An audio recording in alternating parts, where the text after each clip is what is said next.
ایک ملک ہے جو نمبر 1 پہ نہیں ہے لیکن جو میکسیمم ریپ جتنے دنیا میں ہوتے ہیں اس میں سے ایک ملک ہے USA۔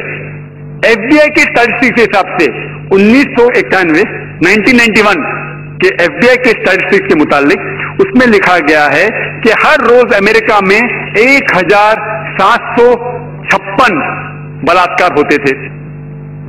1996 کے اسٹیٹسٹکس کے حساب سے 1996 کے اسٹیٹسٹکس کے حساب سے US crime department of justice وہ کہتی ہے کہ 1996 میں ہر روز آن ایوریج ہر روز 2713 بلاತ್ಕಾರ ہوتے تھے۔ 91 میں 1756، 96 میں 2713۔ امریکن لوگ اور ذرا زیادہ بولڈ ہو گئے اور ہمت والے ہو گئے۔ ہر روز 2713 یعنی ہر 32 سیکنڈ میں ایک بلاತ್ಕಾರ ہوتا ہے امریکہ میں آج کی تاریخ میں۔ ہم اس آڈیٹوریم میں لگ بھگ 2 گھنٹے سے ہیں، 2 گھنٹے سے جب سے ہم اس آڈیٹوریم میں ہیں 200 بلاತ್ಕಾರ امریکہ میں ہو بھی چکے ہوں گے۔ میں آپ کو یہ پوچھنا چاہتا ہوں اگر ہم اسلامک شریعت لاگو کرے امریکہ میں کہ کوئی بھی مرد کوئی خواتین کو دیکھے اور کوئی بھی غلط تصور اس کے دماغ میں آیا اسے اپنی نظر نیچے کرنا چاہیے۔ اس کے بعد خواتین سارا جسم ڈھکے صرف چہرہ اور ہاتھ چھوڑ کے، اور اس کے بعد اگر کوئی مرد بلاತ್ಕಾರ کرتا ہے سزائے موت۔ میں یہ پوچھنا چاہتا ہوں کہ امریکہ میں بلاತ್ಕಾರ کی فیصد بڑھیں گی، وہی رہیں گی یا گھٹیں گی؟ گھٹیں گی۔ آپ اسلامی شریعت لاگو کرو اور امیڈیٹلی آپ کو ریزلٹ ملیں گے۔ اور جو ایکس ہوم منسٹر تھے ایل کے اڈوانی، ابھی نہیں ہے، اس دیش کے ہوم منسٹر تھے، ان نے تجویز کی تھی، ان نے کہا تھا گورنمنٹ سے کہ بلاತ್ಕಾರ کرنے والے کو ڈیتھ پینلٹی ملنی چاہیے، اور میں الحمدللہ انہیں کانگریچولیٹ کیا۔ ایل کے اڈوانی جو ہوم منسٹر تھے ابھی نہیں ہے، ان نے کہا تھا چند سال پہلے کہ بلاತ್ಕಾರ کرنے والوں کو سزائے موت ہونا چاہیے، اور میں ان کی اس بات سے سہمت ہوں۔ باقی بات سے شاید سہمت نہیں ہوں بٹ اس بات پہ تو سہمت ہوں، اور انشاءاللہ جو اگلے ہوم منسٹر آئیں گے وہ یہ کہیں گے کہ خواتین کو حجاب بھی پہننا پڑیں گے انشاءاللہ۔ وآخر دعوانا الحمدللہ رب العالمین۔